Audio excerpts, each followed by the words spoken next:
నాగర్ కర్నూలు జిల్లా కల్వకుర్తి మున్సిపల్ కేంద్రంలో ఇందిరా మహిళా శక్తి సంబరాలలో భాగంగా 265 మహిళా సంఘాలకు 1,06,00,000 వడ్డీ లేని రుణాలు చెక్కులు పంపిణీ చేశారు. ఆమనగల్లో 96 లక్షలు మహిళా సంఘాలకు వడ్డీ లేని రుణాలు అందజేశారు. ఈ సందర్భంగా ఎమ్మెల్యే కసిరెడ్డి నారాయణ రెడ్డి మాట్లాడుతూ నిరుపేద మహిళలకు శక్తివంతులను కోటీశ్వరులను చేయడానికి రేవంత్ రెడ్డి ప్రభుత్వం పనిచేస్తోందని, కల్వకుర్తిలో ఇప్పటికే 70 కోట్లతో పలు అభివృద్ధి పనులు జరిగాయని, ముఖ్యమంత్రి మన ప్రాంతం వాడే కాబట్టి రాబో రోజుల్లో మరిన్ని అభివృద్ధి కార్యక్రమాలు చేపట్టడం జరుగుతుందని అన్నారు. రాబోయే మున్సిపల్ ఎన్నికల్లో కాంగ్రెస్ పార్టీకి ఓటు వేసి గెలిపించి ముఖ్యమంత్రి రేవంత్ రెడ్డికి బహుమతిగా ఇవ్వాలని కోరారు.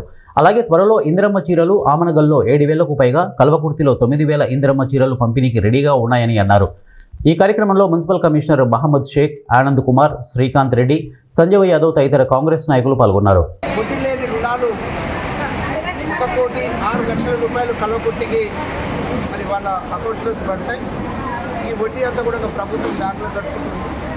అదేవిధంగా ఆమన్గల్లో ఈరోజు 93,32,000 రూపాయలు దాదాపుగా మరి అక్కడ కూడా వడ్డీ లేని రుణాలను మహిళా గ్రూపులకు మరి బ్యాంకు లింకేజ్ చేయడం జరిగింది, వాళ్ళకు వెళ్తాయి.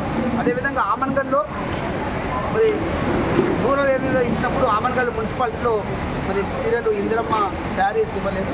ఆ చీరలు కూడా మరి దాదాపుగా 7,000 చీరలను అక్కడ పంపిణీ చేయడం జరిగింది.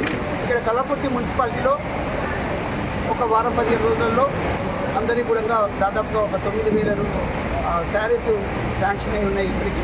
కాబట్టి అవి కూడా పంపిణీ చేయడం జరుగుతుంది రాబోయే వారం 15 రోజులలో. మరి ఇక్కడ ముఖ్యంగా కల్వకుర్తిలో దాదాపుగా 70 కోట్ల రూపాయలు పెట్టేసేసి ఇక్కడ డెవలప్మెంట్ యాక్టివిటీస్ అన్ని విధాలుగా ఒక కల్వర్ట్ కావచ్చు, తర్వాత డ్రైనేజ్ కావచ్చు, వాటర్ ట్యాంక్స్ కావచ్చు, వాటర్ పైప్స్ కావచ్చు, డ్రైనేజ్ పైప్ లైన్స్ కావచ్చు, డిజిటల్ లైబ్రరీ కావచ్చు, తర్వాత షాపింగ్ కాంప్లెక్స్, తర్వాత నెక్స్ట్ రోడ్డు బ్యూటిఫికేషన్ అనుకోండి వెడల్పు చేయడానికి రోడ్ వైడ్నింగ్. ఈ విధంగా మరి ఈ మధ్య కాలంలోనే ఒక 15 కోట్ల రూపాయలు 2 నెలల్లోనే దానికోసం కూడా ఖర్చు పెట్టినాం. అదేవిధంగా ఇక్కడ 100 బెడ్ హాస్పిటల్ కూడా స్టార్ట్ అయిపోయింది. మరి కల్వకుర్తికి ఏ విధంగా చూసుకున్నా కూడా ఒక మంచి మార్గదర్శనం మనకు ముఖ్యమంత్రి గారు మన ప్రాంత వాసి అవ్వడం నుంచి అందులో మున్సిపల్ శాఖ కూడా వాళ్ళ దగ్గరనే ఉంది. ఇంకా పూర్తిగా డెవలప్ అవ్వడానికి